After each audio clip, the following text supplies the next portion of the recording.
Does this say I'm serious about teaching you how to plan for summer? I think it does. It's like a little bit of relaxed, but a little bit of formal because I have lipstick on.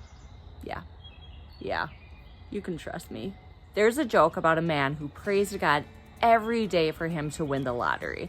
He says, please God, please let me win the lottery tomorrow. He does this over and over again and he never wins the lottery.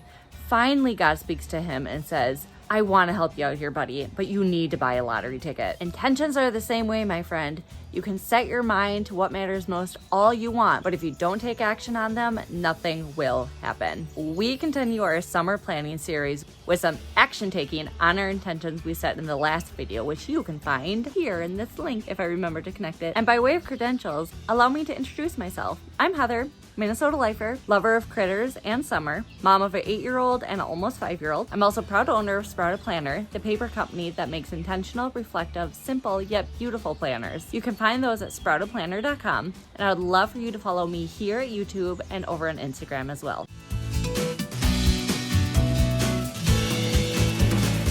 In this video, I'll be talking about creating a weekly and daily schedule for your summer in 5 steps. Starting with what you know, deciding what you need, sketching out your weeks, deciding your days, and getting ahead of sticky points. See, told you there were 5. Even if you prefer no to little schedules during your summer, I think there are still great takeaways for you to consider. So let's head inside and start with step 1. Step 1 is starting with what you know. Using your freebie printable from the series, grab one in the link below if you haven't yet, or write in your planner, write down everything you already have planned for the summer. We are talking vacation, camps, care days, appointments, sports. Once you have these written down, decide what you need, which is step 2. Step 2. Decide what you need. Just because the kids are out of school doesn't mean that we get a 3-month break as well. Can you even imagine? Whether you have work to do for a job, loads of housework, running errands, or just need a break from all the chaos of your kids, and let's be honest, usually it's all the above, decide in advance what you need this summer. This is about it being intentional instead of falling into the, how am I going to get this all done pit of despair this summer. For me, I know I still need dedicated work time for Sprouted Planner. While I know that I can work before they wake up and while they're staying busy from time to time, I also know that I want one consistent day where I can heads down, spend a 4-hour block working, and they're being taken care of by somebody else. For everything else that I'm responsible for, they can either come with or I can do while they're keeping themselves busy. Step number 3, sketch out your weeks, also known as your weekly anchors. Now that you have your already scheduled things written down and you decided what you need every week, then you can look at your week as a whole and decide your weekly anchors. What day or days would be good to have easeful days with no plans? What days will you run errands? Do you need one or multiple days where you need dedicated care? How about adventure days and water days? If you've ever had your kids in some sort of structured care system, like a summer extended day or a daycare center, you'll know that they have all of these days scheduled. They'll have like a theme day or they'll have a theme week. They'll have set water days, field trips, craft days, etc. You certainly don't need to plan at this level, but this is just roughly the same idea. This allows variety in your summer and days, especially the last month of summer. Those days get long. So here's what my weekly schedule and anchors are tentatively going to look like right now. Mondays are going to be ease days because a lot of times we are traveling on the weekends or we're working on projects, and so Mondays will just be easing into the week. Tuesday, we're just going to play it by ear, see how we feel. But I'm guessing whatever we do will stay local. Wednesday, I feel we'll be ready for bigger adventures. Thursday is going to be my care days. Friday, we'll be running errands and getting ready for any weekend trips.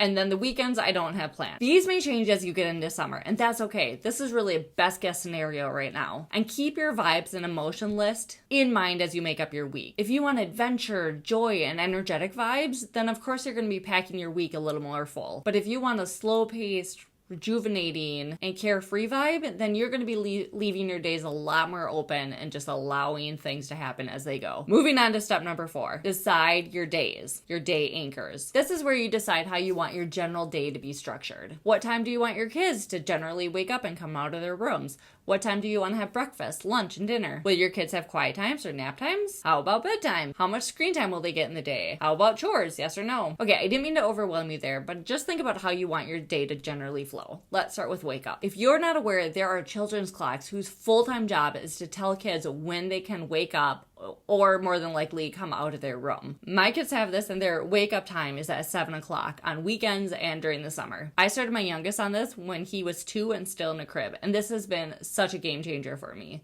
It allows my mornings to be predictable and starts everybody off on a good foot. It also allows me to get things done and get the day ready before the kids bombard it. Okay, let's move to meals. What time do you want to have breakfast, lunch, dinners, and snacks? For us, generally, they are hungry by the time they wake up. So we generally have breakfast right away when they wake up. And then snacks and lunch are always a little flux depending on what we do that day. But I really try to have dinner on the table at 5:30 since my husband comes home just starving. So we kind of plan accordingly. So I try to have lunch no later than 1 and then snacks in between those 2 times. Next, decide if there are everyday components that you want to include in your day. Will your kids have chores? Will there be a reading or learning component like workbooks or 30 minutes of reading? Will you do a craft or a structured creative project every day or certain days? For us, I wanted to keep it like 1 or 2 day anchor components so that we still had flexibility in our day. We are going to have chores and there's going to be a learning component. Nothing crazy, but something to keep their responsibility levels up. Okay, so with all this in mind, how do you want to spend your mornings? Do you want to be out the door and at an activity right away?